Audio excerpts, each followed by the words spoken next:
안녕하세요, 키안입니다. 여러분, 오스만 제국이 왜 멸망한 줄 아세요? 오스만 제국은 기후변화 때문에 멸망한 거예요. 중세시대 장장 6세기간 지중해 주변을 거쳐서 거대한 오스만 제국이 자리하고 있었어요. 이 영원할 것 같은 오스만 제국은 13세기 때부터 시작한 화산 활동으로 16세기에 들어서는 소빙하기에 들어가게 됩니다. 그러다 보니까 극심한 기온 저하로 인해서 오스만 제국의 초기 수도이자 식량 생산의 중심지였던 아나톨리아 지역이 소빙하기의 영향으로 춥고 건조한 날씨가 이어졌어요. 그러다 보니까 곡물 생산량이 점점 줄어들기 시작한 거죠. 거기가 농촌 마을이거든요. 농사가 안 지어지는 거야. 갑자기 추워지니까 날씨가 우리랑 반대 상황인데 뭔가 결이 비슷한데? 기온이 낮아지니까 식량 생산량도 점점 낮아지기 시작했어요. 그리고 그 당시 아나톨리아 지역에는 또 전염병이 돌기 시작했어요. 그 상황에서 오스만 제국이 헝가리랑 전쟁을 벌이면서 생존 압력에 시달리는 상황에 처했어요. 16세기 말인 1590년경 수십 년 동안 이어진 식량난과 가뭄에 아나톨리아 산적이랑 지방관료랑 이렇게 짝짝꿍이 맞은 거야. 그러니까 오스만 정부를 상대로 헬랄이 반란을 일으킨 거죠. 이 오스만 정부는 반란을 진압하긴 했어. 하지만 반란 이후에 지방에 대한 술탄의 통제력이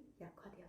그러다 보니까 이게 제국 통치에 악영향을 주고 오스만 제국은 쇠퇴의 길로 들어서게 된 거죠. 이러한 당시 16세기 상황과 배경들을 오르암 파묵 작가의 책 내 이름은 빨강에서 잘 볼 수가 있어요. 바로 이 책인데요. 원래 이 책의 내용은 살인범을 찾는 추리소설이에요. 내용도 굉장히 흥미롭고 이 작가가 미술에 정말 조예가 깊어요. 그래서 읽다 보면 그 당시 오스만 제국의 미술에 대해서도 알 수 있고 예술가들의 가치관에 대해서도 엿볼 수 있어요. 예를 들어서 요즘으로 치면은 X세대랑 MZ세대랑 가치관의 차이가 크잖아요. 그런 것처럼 예술을 바라보는 사고방식의 차이가 이 16세기에서도 드러나거든요. 왜냐하면 이때 오스만 제국 사람들이 그림을 그릴 때는 신의 관점, 신의 시각에서 그렸단 말이에요. 그러니까 주관적인 관점을 아예 생략하고 그러다 보니까 그림의 형태가 다 똑같은 거예요. 누가 그리던 마치 종교화처럼. 그러니까 대스승님, 할아버지가 그렸던 그림이랑 손자가 그렸던 그림이랑 똑같은 거죠. 차이가 없는 거야, 그림이. 주관적인 관점을 싹 생략하고 신의 눈으로 본 것처럼 원근법도 싹 생략하고 그런 그림을 그렸거든요. 근데 중세시대 유럽을 보면은 원근법이 발달해서 아무리 중요한 사건이라도 저 뒤에 있으면 작게 사람이 보는 시점대로 그렸단 말이에요. 아무튼 그러한 가치관의 차이에 대한 것도 들어있고 굉장히 재밌으니까 한번 읽어보세요. 제가 맨 처음 읽었을 때는 줄거리에 초점을 맞춰서 읽었거든요.